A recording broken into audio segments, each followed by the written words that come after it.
Agatha Christie decía que las mejores historias criminales se le ocurrían mientras lavaba los platos. Pero con los años empecé a pensar que quizás Agatha no estaba hablando solamente de los platos. Porque quienes somos neurodivergentes sabemos que a veces el cuerpo hace algo que la cabeza sola no puede. Doblar la ropa, barrer, lavar un plato, ordenar un cajón. No porque nos guste limpiar, sino por lo que pasa después, que es como si el ruido mental empezara a bajar, como si la memoria RAM volviera a tener espacio. Y ahí puedo empezar a pensar de nuevo, a crear, a empezar una tarea o simplemente a respirar un poco mejor. Quizás por eso Agatha encontraba sus mejores ideas frente a una pileta llena de platos. Pero hablando de Agatha, hay un misterio mucho más grande que te quiero contar y que es mucho más grande que cualquiera de sus novelas. El 3 de diciembre de 1926, después de que su marido, Archibald Christie, le confesara que estaba enamorado de otra mujer y le pidiera el divorcio, Agatha besó a su hija mientras dormía, salió de su casa, se subió a su automóvil y desapareció. Al día siguiente encontraron su auto abandonado cerca de un barranco. Entonces la policía organizó uno de los operativos de búsqueda más grandes de la época y durante 11 días nadie supo dónde estaba la escritora más famosa de Inglaterra, hasta que apareció alojada en un hotel bajo otro nombre, Teresa Neal.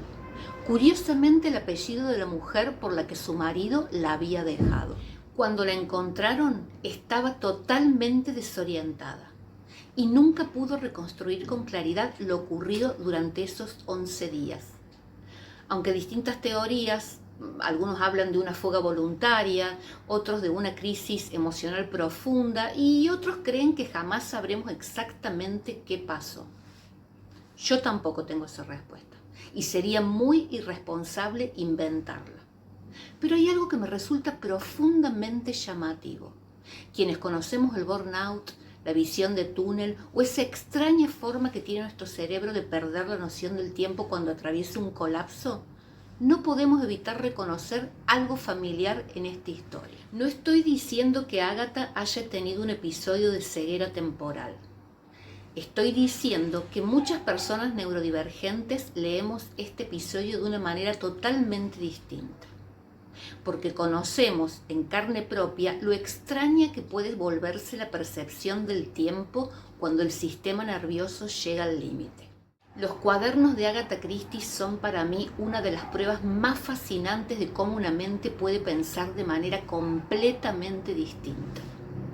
Quienes los estudiaron encontraron páginas donde convivían varias novelas al mismo tiempo. Una idea empezaba en una hoja y continuaba 40 páginas después. Entre medio aparecía una receta de cocina, la descripción de un veneno, el horario de un tren, la conversación entre dos personajes y de pronto otra historia completamente distinta. Nada seguía un orden lineal. Y sin embargo, de ese aparente caos salieron algunas de las novelas policiales más importantes de la historia. Hay otro detalle que me llamó muchísimo la atención. Mientras Agatha escribía, iba cambiando el culpable constantemente.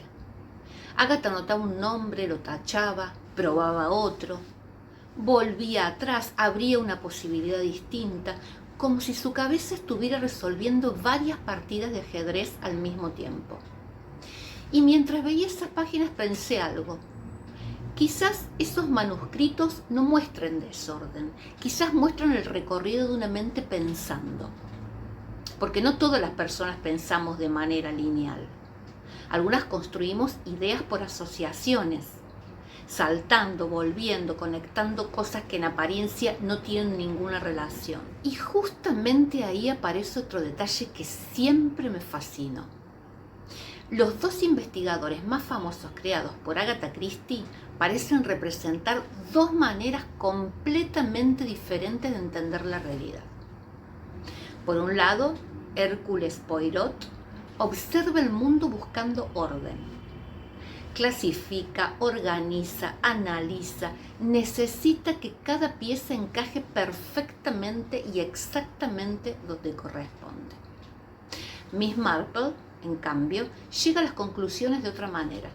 Asocia, relaciona, encuentra patrones entre personas, recuerdos y situaciones que para otros pasarían desapercibidos. Uno parece construir desde la estructura, la otra desde las conexiones.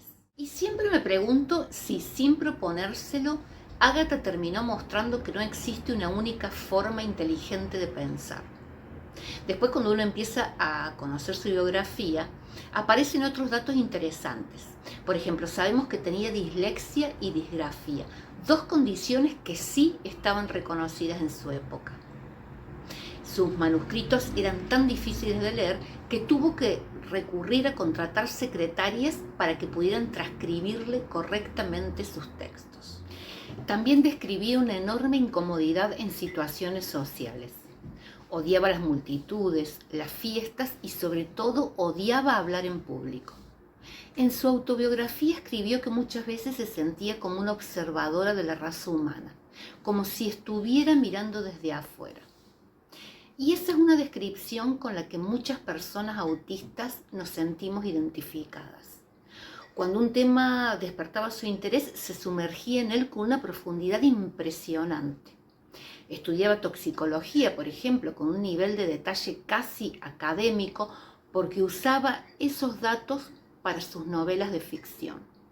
Pasaba meses acompañando a su marido en excavaciones arqueológicas en Medio Oriente. No aprendía nada superficialmente. Necesitaba comprender, profundizar y conocer cada detalle. ¿Todo esto significa que Agatha Christie era ADHD? No, y sería poco serio afirmar. Nadie puede hacer un diagnóstico de una persona que ya no está, y mucho menos a partir de una biografía. Pero sí podemos decir otra cosa. Su manera de pensar, de crear y de organizar las ideas presenta características que hoy muchas personas neurodivergentes reconocemos como familiares. Y quizás esa sea la pregunta más interesante.